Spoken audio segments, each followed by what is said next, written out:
कोरबा के धवईपुर की महिला स्व सहायता समूह ने बनाई गोबर से गणेश की मूर्तियां। रासायनिक रंगों की जगह खाने वाले रंग से सजाए गए गजानन। श्रद्धालुओं को गोबर गणेश के दर्शन से मिलेगा महालक्ष्मी का आशीर्वाद।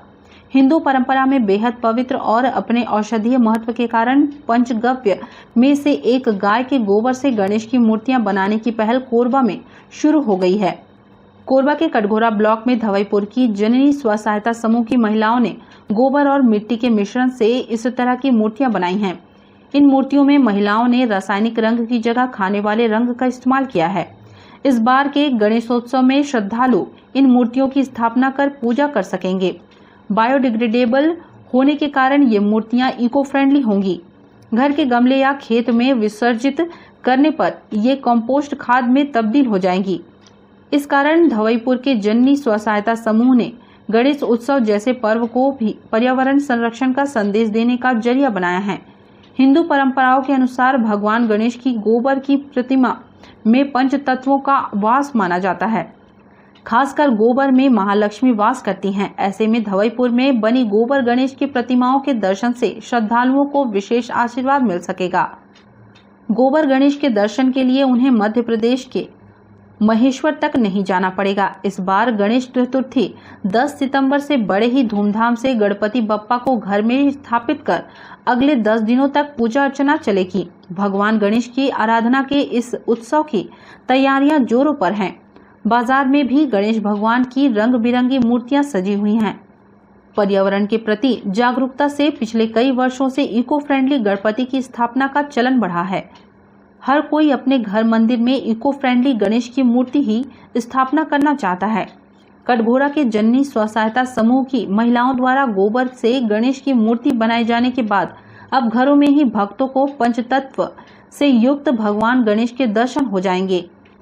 ये गणेश जी है जो गोबर और मिट्टी से बना हुआ है और इसमें कोई केमिकल यूज़ नहीं किया गया है। और हिंदू धर्म में ये माना जाता है कि गोबर का जो गणेश गोबर की जो रहती है उसको शुद्ध माना जाता है। गोबर से घरों की पुताई करते हैं अपना शुद्धिकरण करने के लिए, और अपना गणपति जी को स्थापना करते हैं तो गोबर रख के पूजा करते हैं। तो हमने सोचा कि महिलाओं को नया कुछ सिखाया जाए जिससे कि गोबर और मिट्टी का गणपति जी बना करके अपना आर्थिक स्थिति को सुदृढ़ करें। सर, हमने इस साल महिलाओं ने मतलब 50 गणपति बप्पा बनाई है, जिसमें से मूर्तियाँ मतलब 38 मूर्तियाँ निकल गई हैं और बाकी बचा हुआ है। और इसमें महिलाओं को 3 से 4 हज़ार के बीच की आवक होगी। तो हम लोग गोबर का गणपति बना रहे हैं, उसका उद्देश्य यही है जैसे प्लास्टर ऑफ पेरिस की जो मूर्तियाँ होती है वो उसमें केमिकल्स रहती हैं। अगर उसको हम लोग 9 दिन के बाद पूजा करने के बाद भी हम लोग विसर्जन करते हैं तो वो पानी में घुलता नहीं है बल्कि पानी प्रदूषण होता है। और उसके बाद हम लोग जैसे गोबर की गणपति बनाते हैं तो वो घुलनशील है। उसको हम लोग डालेंगे, विसर्जन करेंगे कहीं भी तो वो घुल जाता है। जैसे हम लोग उसको घर ही में बाल्टी या टब में विसर्जित करके गार्डन में छिड़काव कर सकते हैं, खेतों में छिड़काव कर सकते हैं, जो खाद के रूप में काम आती है। और जैसे अभी कई केमिकल्स फैल रही है, इसीलिए हम लोग गोबर की ही गणपति बनाए हैं। जैसे घरों में भी तो गोबर से लीपा जाता है, इसलिए हम लोग का उद्देश्य यही था कि हम लोग मिट्टी और गोबर से गणपति बनाएं। गोबर से गणेश बनाने के लिए सबसे ये तो क्या है, गोबर को बड़ा शुद्ध माना जाता है हमारे कल्चर में, हमारी संस्कृति में।